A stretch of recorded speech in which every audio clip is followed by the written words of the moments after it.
Okay, today we are starting a new module in our physical chemistry, the paper physical chemistry, and it is the spectroscopy. വളരെ important ആയിട്ടുള്ള ഒരു മൊഡ്യൂളാണ്. Normally എനിക്ക് തോന്നുന്നു the topic is new for you, will be new for you. Okay, കേട്ടിരിക്കാൻ means നിങ്ങൾ already പഠിച്ചിട്ടുള്ള ഒരു പോർഷൻസ് ആയിരിക്കില്ല.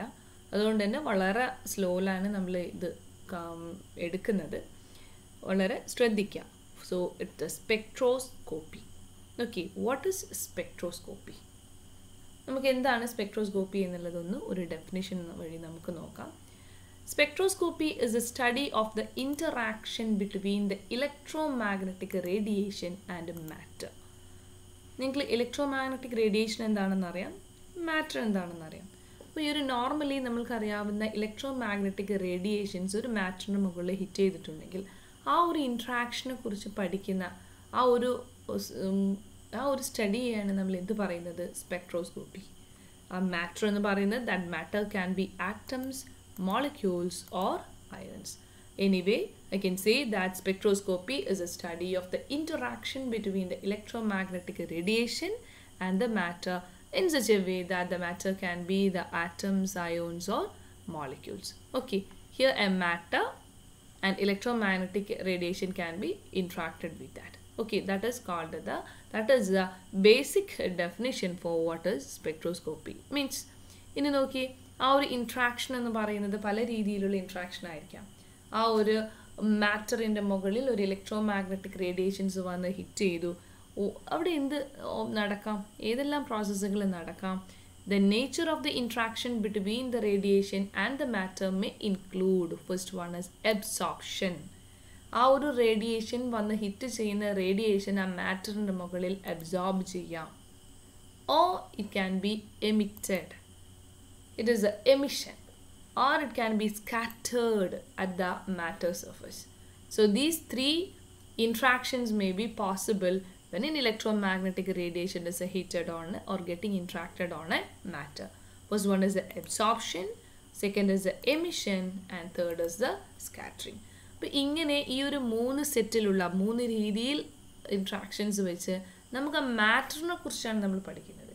Okay, they help in the study of the matter with respect to the qualitative study and the quantitative study. ഒരു electromagnetic radiation ഒരു മാറ്ററിന് മുകളിൽ നമ്മൾ എന്തിനാണ് ഇൻട്രാക്ട് ചെയ്യിപ്പിക്കുന്നത്? In order to study the structure or the properties of that matter. ആ മാറ്ററിന് തന്നെയാണ് നമ്മൾ ഇമ്പോർട്ടൻസ്. ആ മാറ്ററിനെ കുറിച്ചുള്ള ഏതെല്ലാം രീതിയിലുള്ള സ്റ്റഡീസ് നമുക്ക് നടത്താനായിട്ട് സാധിക്കും? Qualitative study and the quantitative study. Okay, the effect of electromagnetic radiation on interaction with the matter depends on energy associated with the radiation. നമുക്കറിയാം, എല്ലാ ഇലക്ട്രോമാഗ്നറ്റിക് റേഡിയേഷൻ എന്ന് പറയുന്നതും ഒന്നല്ല. ഇലക്ട്രോമാഗ്നറ്റിക് റേഡിയേഷൻ നമ്മളത് ഡിസ്കസ് ചെയ്യുന്നു. വാട്ട് ഇസ് EMR എന്നുള്ളത് നമ്മൾ discuss ചെയ്യുന്നുണ്ട്. ഇലക്ട്രോമാഗ്നറ്റിക് റേഡിയേഷനിലുള്ള ഓരോ റേഡിയേഷൻസിൻ്റെയും ആ ഒരു റേഡിയേഷൻസിൻ്റെ ആ ഒരു പെർട്ടിക്കുലർ റേഡിയേഷൻസിൻ്റെ എനർജിയെ അസോസിയേറ്റ് ചെയ്യും എന്ത് നമ്മളവിടെ നടത്തുന്ന interaction. Okay, effect of the electromagnetic radiation on interaction with matter depends on the energy associated with that particular radiation that is interacting with that matter. Okay, then we can go to the next point. ഇങ്ങനെയുള്ള ഒരുപാട് radiations ഉണ്ട്. UV, infrared, cosmic, ഒരുപാട് റേഡിയേഷൻസുകളുണ്ട്. IR radiations etcetera. നമ്മൾ just ഇത് ഏതൊക്കെയാണെന്ന് പറയുന്നത്, very energetic radiations ആയിട്ടുള്ള UV ആൻഡ് എക്സ്റേ ആണെങ്കിൽ it may cause an electron to eject from the molecules. എവിടെയുള്ള molecules?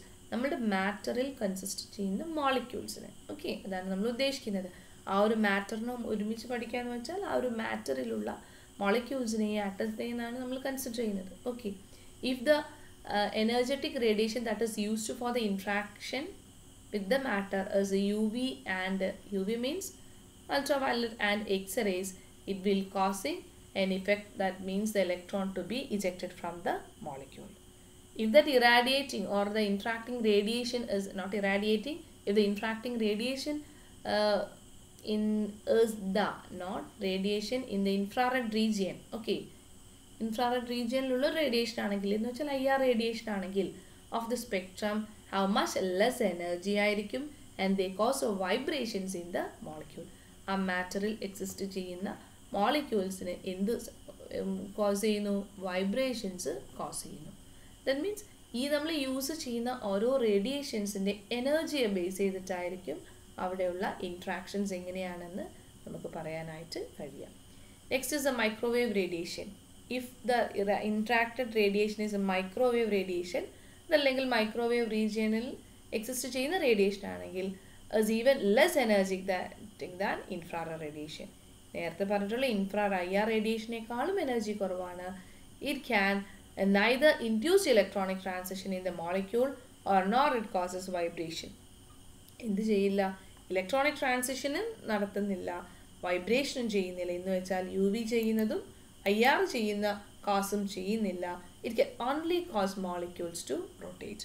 Only the rotation of the molecule will takes place. അപ്പോൾ ഇങ്ങനെ ഓരോ റേഡിയേഷൻസ് ഇത് പറയാനുള്ള കാരണം ഓരോ റേഡിയേഷൻസും അതിൻ്റെ എനർജിയും ആ റേഡിയേഷൻസിൻ്റെ എനർജിയെ ബേസ് ചെയ്തിട്ടാണ് ആ ഒരു മോളിക്യൂളിലുള്ള ഒരു മാറ്ററിൽ എക്സിസ്റ്റ് ചെയ്യുന്ന മോളിക്യൂൾസിലുള്ള എന്ത് കാസുകൾ ചേഞ്ച് ചെയ്ത് വരുന്നത്. ഓക്കെ, ഞാനതിനെ കൺക്ലൂഡ് ചെയ്ത് ഇവിടെ നിന്ന് എഴുതി. അൾട്രാ വയലറ്റ് ഓർ വിസിബിൾ ആണെങ്കിൽ electron transition will takes place. ഇത് infrared radiation is heated or interacted on a matter, then the molecular vibration will take place. If the interacting radiation is a microwave radiation, then the molecular rotation of that molecule will takes place. Okay, based on this there are different types of spectroscopy. When radiation meets matter, the radiation is either scattered, emitted or absorbed. നമ്മൾ പറഞ്ഞു ഈ ഒരു പ്രോസസ്സിൻ്റെ ബേസിസിൽ എനിക്ക് എന്ത് ചെയ്യാൻ പറ്റും? ഈ ഒരു സ്പെക്ട്രോസ്കോപ്പിയെ ക്ലാസിഫൈ ചെയ്യാം, അല്ലെങ്കിൽ ഡിഫറെൻറ്റ് ടൈപ്സ് ഉണ്ട് എന്ന് എനിക്ക് പറയാൻ പറ്റും. There are three important types. That means absorption spectroscopy, then other is scattering spectroscopy, and other is a emission spectroscopy. ഇങ്ങനെ 3 ടൈപ്പിലുള്ള സ്പെക്ട്രോസ്കോപ്പീസ് ആണ് നമുക്ക് നോർമലി പഠിക്കാനായിട്ട് ഉള്ളത്. What is absorption spectroscopy? എന്തായിരിക്കാം? In absorption spectroscopy, an electromagnetic radiation is absorbed by an atom or molecule which undergoes. What will happen if a radiation is absorbed by a molecule? The transition from a lower energy state to higher energy state will take place, or to lower energy to the excited state will take place. Absorb ചെയ്താൽ നമുക്കറിയാം normally lower ലെവലിൽ നിന്ന് higher ലെവലിലോട്ട് പോകുന്നു. That means lower ലെവലിൽ നിന്ന് excited സ്റ്റേറ്റിലോട്ട് transfer ചെയ്യുന്നു. Okay, absorption occurs only when the energy of radiation matches the difference in the energy between the two energy levels. എൻ്റെ 2 energy level consider ചെയ്യാണ്. ആ ഒരു ലോവസ്റ്റ് എനർജി ലെവലിൽ നിന്ന് ഹയസ്റ്റ് എനർജി ലെവലിലോട്ട് അത് എന്ത് ചെയ്യുന്നു പോകുന്നു എന്ന് പറയണമെങ്കിൽ എന്തുണ്ടായിരിക്കണം? അവിടെ ഹിറ്റ് ചെയ്യുന്ന ഇൻട്രാക്ട് ചെയ്യുന്ന റേഡിയേഷൻ ഏത് എനർജിയോട് ഈക്വൽ ആയിരിക്കണം? ആ ഒരു എനർജി 2 എനർജി ലെവൽസിലുള്ള ആ ഒരു ഡിഫറൻസിനോട് എന്തായിരിക്കണം? ഈക്വൽ ആയിരിക്കണം.